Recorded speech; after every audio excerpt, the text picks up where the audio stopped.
Assalamualaikum warahmatullahi wabarakatuh. Perkenalkan, nama saya Fiona Amarta Putri dengan NIM 151151960, Manajemen Pelabuhan dan Logistik Maritim Angkatan 2019, mata kuliah Teaching Factory. Di sini saya akan membahas topik terkait teori belajar dan pengaruhnya pada perkembangan tingkah laku manusia.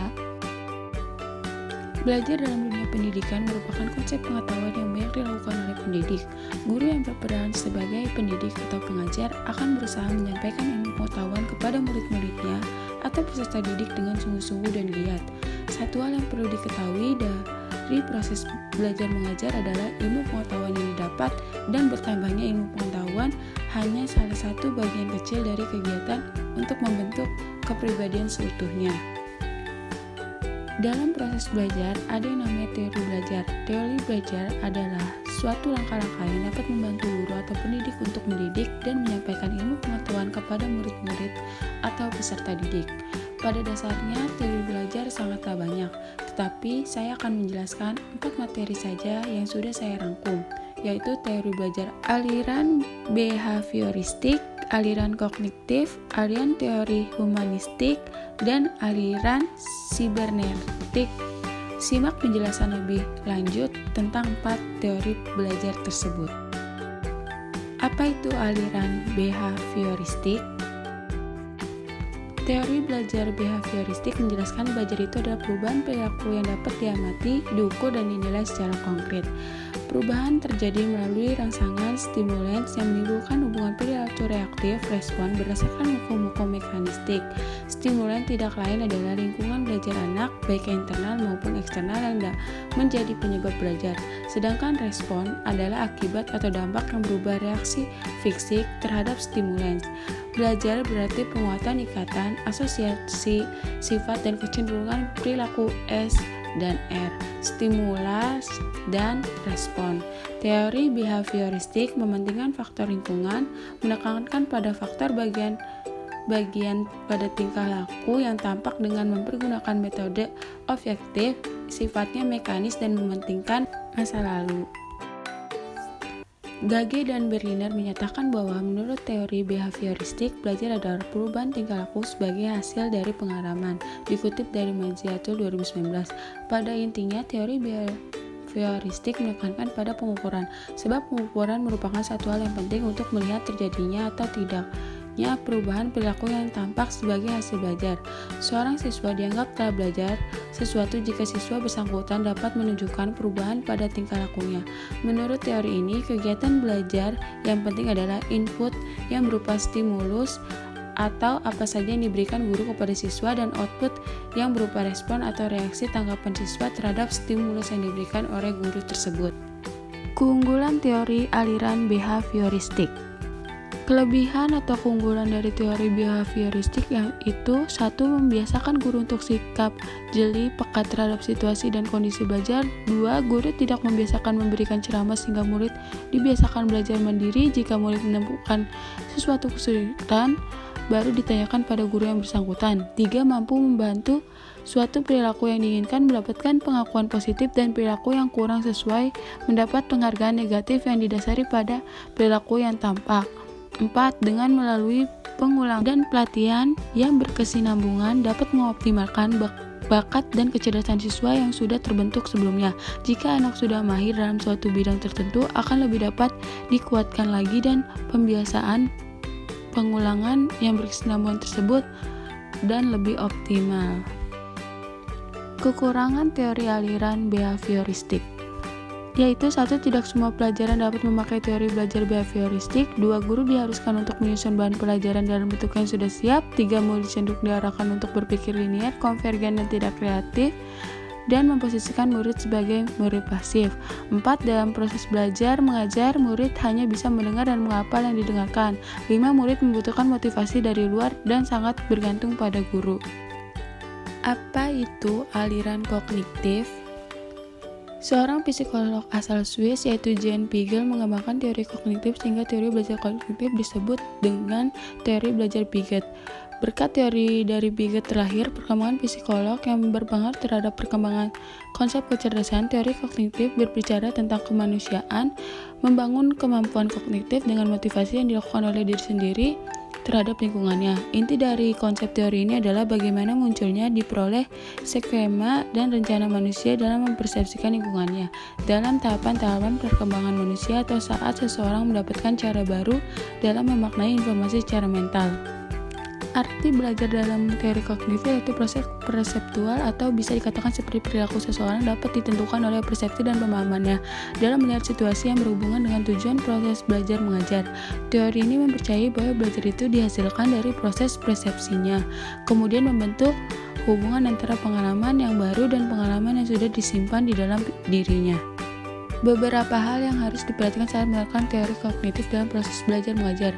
Pembuatan materi pembelajaran harus disusun dengan pola atau logika sederhana dan kompleks. 2. Siswa bukan orang dewasa yang sudah mengerti dan mudah dalam berpikir. Oleh karena itu, guru harus memberikan pengarahan sesuai dengan usia murid atau peserta didik. 3. Setiap kegiatan belajar mengajar harus memiliki makna. 4. Agar keberhasilan murid tercapai, maka guru harus mengamati perbedaan yang ada pada setiap murid. Kelebihan dan kekurangan dari teori belajar kognitif yaitu kelebihannya memudahkan siswa untuk memahami materi belajar. 2. Siswa menjadi mandiri dan lebih kreatif. Kekurangannya, teori yang belum bisa digunakan pada semua tingkat pendidikan. Pada pendidikan tindak lanjut, teori ini susah untuk diterapkan. 1.3 Apa itu aliran humanistik? Teori belajar ini cenderung lebih memperlihatkan perkembangan pengetahuan dari sisi kepribadian manusia. Hal ini dikarenakan humanistik itu sendiri merupakan ilmu yang melihat segala sesuatu dari sisi kepribadian manusia. Teori ini juga bertujuan untuk membangun kepribadian murid dengan melakukan kegiatan-kegiatan yang positif. Hal ini bisa disebut dengan para pendidik atau guru yang mengajar dan mendidik menggunakan pendekatan humanistik. Teori belajar humanistik berbeda dengan teori belajar behavioristik yang dimana lebih mengutamakan melihat tingkah laku manusia sebagai campuran antara motivasi yang lebih tinggi atau lebih rendah. Sedangkan teori belajar behavioristik hanya melihat motivasi manusia sebagai usaha memenuhi psikologis manusia. Teori ini lebih menekankan pada pembentukan kepribadian, perubahan sikap, menganalisis fenomena sosial dan hati nurani yang diterapkan melalui materi-materi pembelajaran.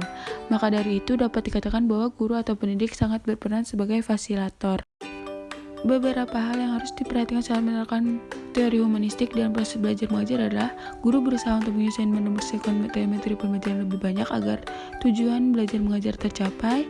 2. Guru harus tetap santai ketika mendengar ungkapan-ungkapan dari murid yang memberitahukan bahwa ada perasaan yang kuat dalam saat belajar mengajar. 3. Dalam teori ini guru sangat berperan sebagai fasiliator, maksudnya guru diharuskan memberikan perhatian kepada murid-muridnya dan menciptakan suasana kelas kondusif.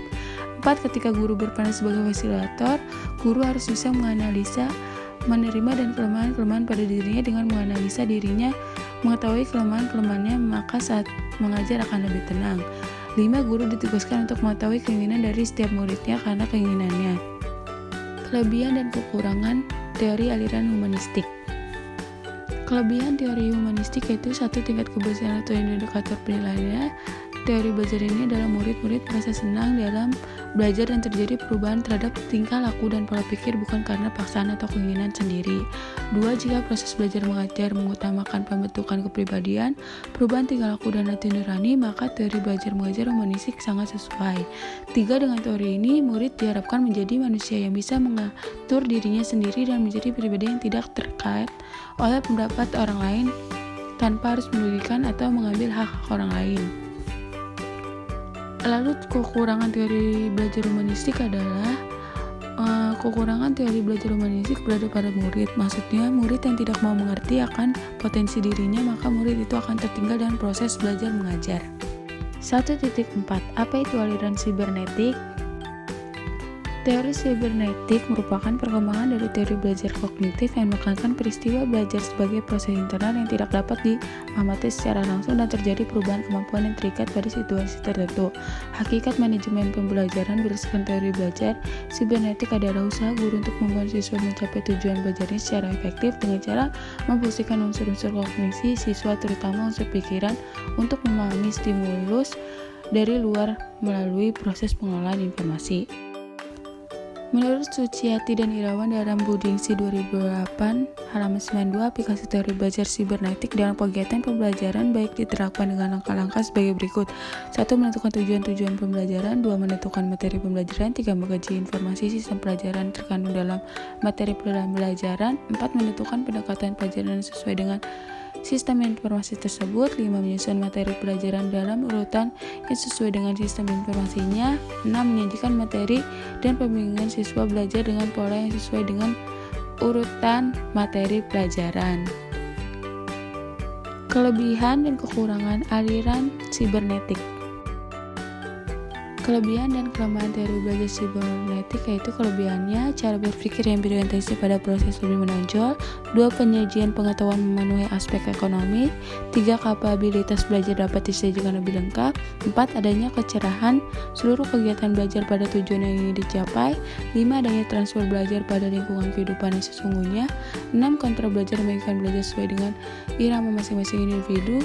7. Balikan informatif memberikan rambu-rambu yang jelas tentang tingkat untuk kerja yang telah dicapai dibandingkan dengan unjuk kerja yang diharapkan. Sedangkan kelemahan dari teori sibernetik adalah terlalu menekankan pada sistem informasi yang dipelajari dan kurangnya memperhatikan bagaimana proses belajar.